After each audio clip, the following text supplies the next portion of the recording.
Delhi police के 79वें स्थापना दिन पर परेड में मेरे साथ उपस्थित श्रीमान श्री सतीश गोलचा जी, पुलिस आयुक्त दिल्ली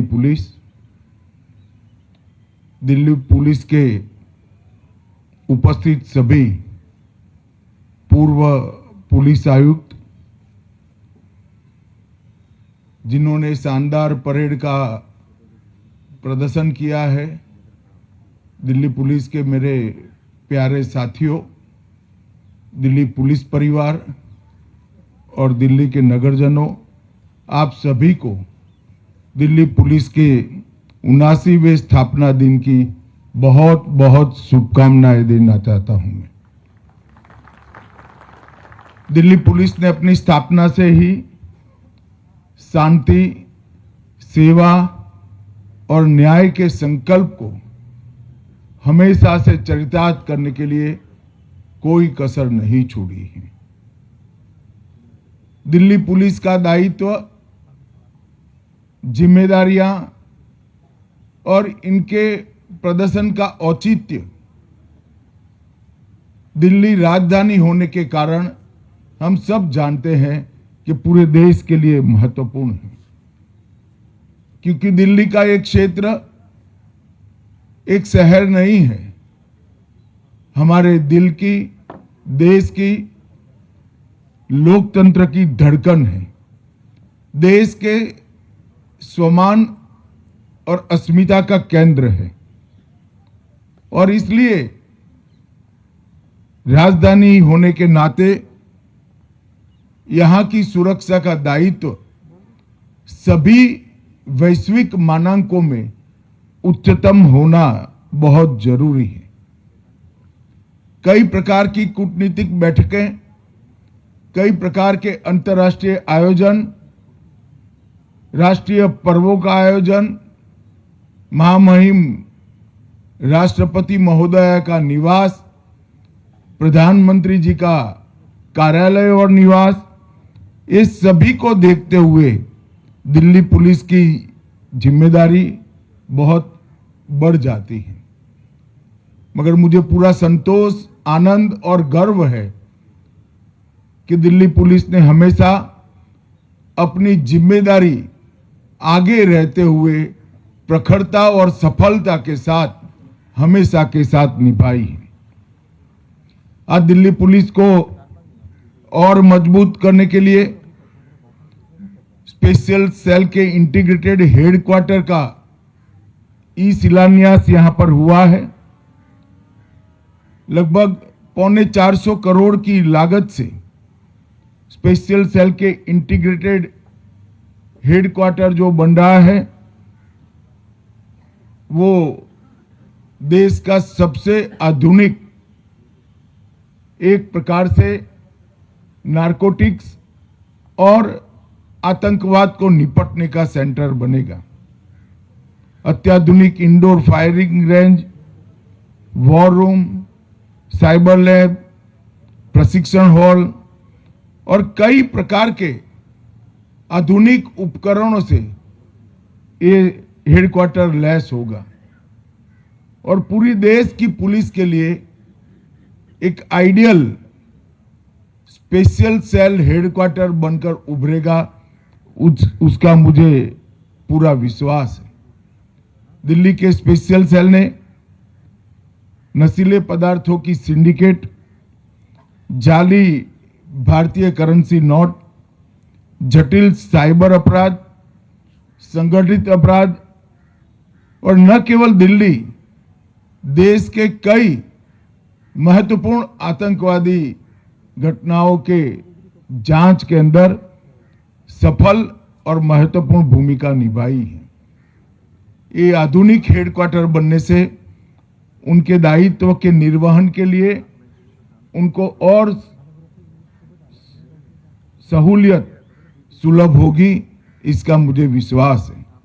दिल्ली पुलिस की 10 नई परियोजनाओं का भी आज यहां पर शिलान्यास हुआ है। पुलिस फैमिलीज वेलफेयर सोसाइटी के स्टॉल का भी कुछ ही समय के अंदर आज लोकार्पण होगा। और आज सबसे महत्वपूर्ण बात, सेफ सिटी प्रोजेक्ट, इसके पहले चरण का लोकार्पण करने का काम भी हुआ है। लगभग 857 करोड़ की लागत से आधुनिक इंटीग्रेटेड कमांड कंट्रोल, कम्युनिकेशन और कंप्यूटर सेंटर C4I दिल्ली की जनता को समर्पित किया जा रहा है। इसके साथ साथ 11 जिला स्तरीय C3I केंद्र और 75 स्थाना स्तरीय C2I इकाइयां भी इसके साथ एकीकृत होगी। 10,000 कैमरों से दिल्ली को जोड़ने के कार्यक्रम के प्रथम चरण में 2100 कैमरे भी लाइव जुड़ चुके हैं। दिल्ली में पहले से मौजूद 15,000 से ज्यादा कैमरे को भी इसके साथ जोड़ने का काम पूरा हो चुका है। और मुझे विश्वास है कि सेफ सिटी प्रोजेक्ट आने वाले दिनों में दिल्ली की सुरक्षा को बहुत आगे तक ले जाएगा।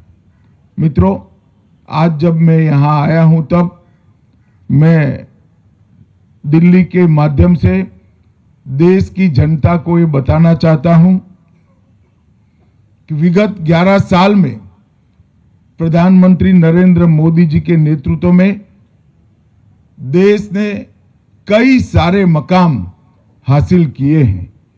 और इसमें आने वाले दिनों में जब देश में न्याय की बात होगी तब 3 नए आपराधिक कानून, हमारी नई न्याय संहिताएं, जिसका केंद्र दंड नहीं न्याय है, उसका जिक्र इतिहास जरूर करेगा। ये 3 आपराधिक नए कानून हमारे देश की जनता द्वारा चुनी गई संसद में पारित हुए हैं। अंग्रेजों द्वारा लगभग 150 साल पहले बनाए गए कानूनों को निरस्त कर अब न्याय केंद्रित न्याय प्रणाली हमने प्रस्तापित करने का काम किया है।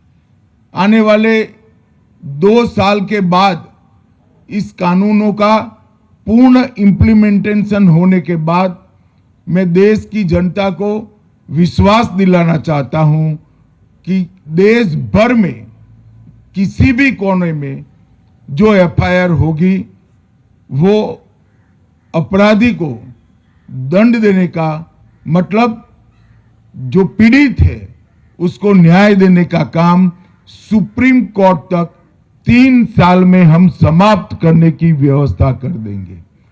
ये कानून के अंदर बच्चों और अपराधों के लिए, महिलाओं पर अपराधों के लिए एक अलग अध्याय जोड़ा गया है। EFIR और 0 FIR को कानूनी संबल दिया गया है।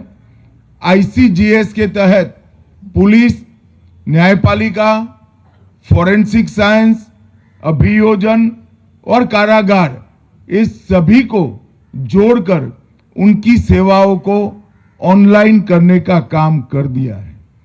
छोटे अपराधों में दंड के रूप में सामुदायिक सेवाओं को पहली बार कानूनी जामा पहनाया गया है।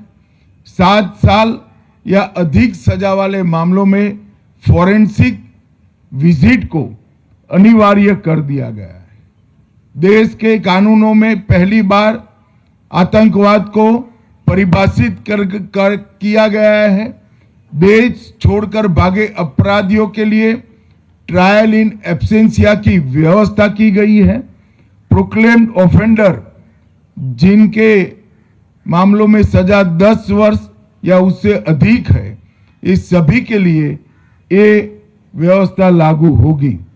घोषित अपराधियों की भारत के बाहर स्थित संपत्तियों को भी कुर्क और जब्त करने का प्रावधान किया गया है। डायरेक्टर ऑफ प्रोसिक्यूशन को उसको एक नए प्रकार से इस कानूनों में महत्व दिया गया है।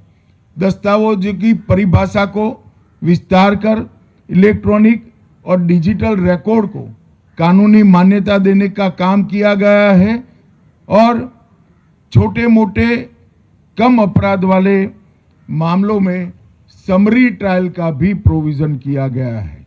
मित्रों, मैं मानता हूं कि इसके कंप्लीट इम्प्लीमेंटेशन के बाद दुनिया भर के क्रिमिनल जस्टिस सिस्टम के कानूनों में सबसे आधुनिक हमारी न्याय संहिताएं होगी। इसमें किसी को संशय रखने की जरूरत नहीं है।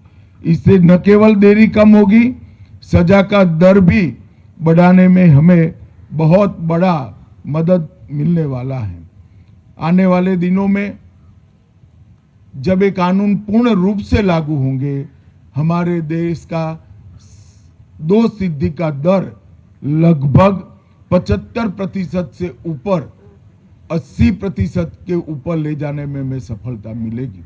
असम, हरियाणा, गुजरात, कई सारे राज्यों में जहां अभी पूर्ण इम्प्लीमेंटेशन बाकी है, जुडिशरी से जुड़ा हुआ और अभियोजन से जुड़ा हुआ हिस्सा अभी हो रहा है, परंतु फिर भी 20% से ज्यादा दोष सिद्धि के दर में वृद्धि देख पा रहे हैं।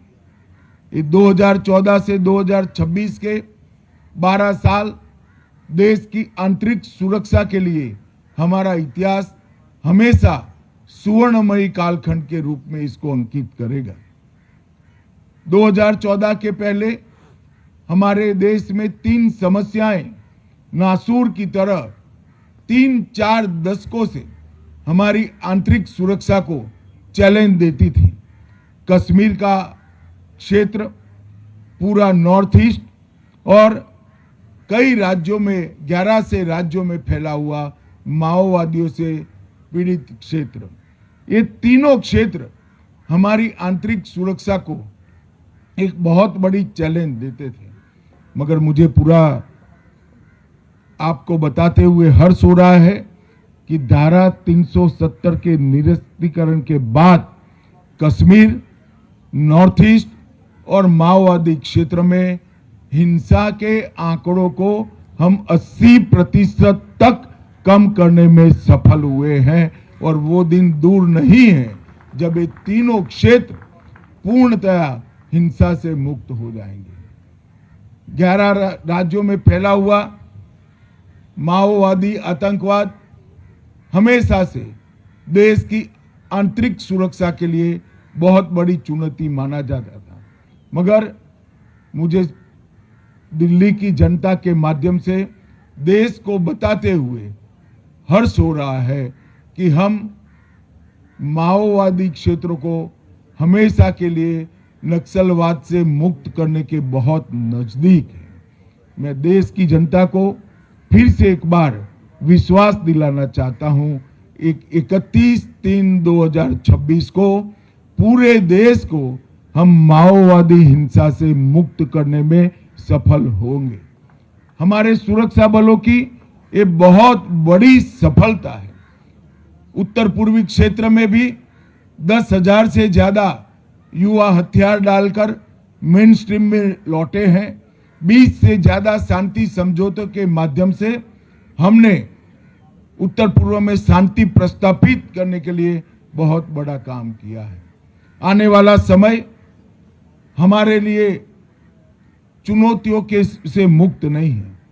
आने वाले समय में भारत सरकार के गृह मंत्रालय ने नारकोटिक्स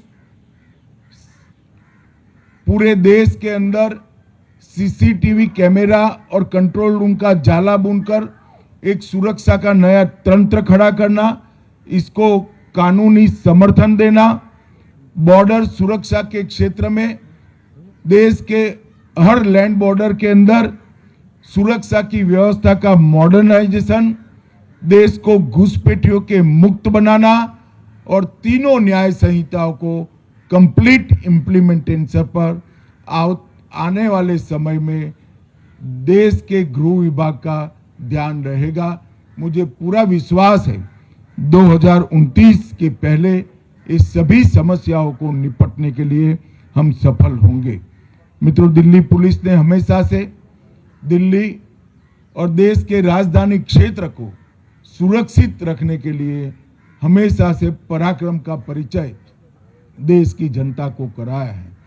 अनेक ऐसे मामले जो जटिल से जटिल थे, उसको निपटाने में दिल्ली पुलिस ने सफलता प्राप्त की है।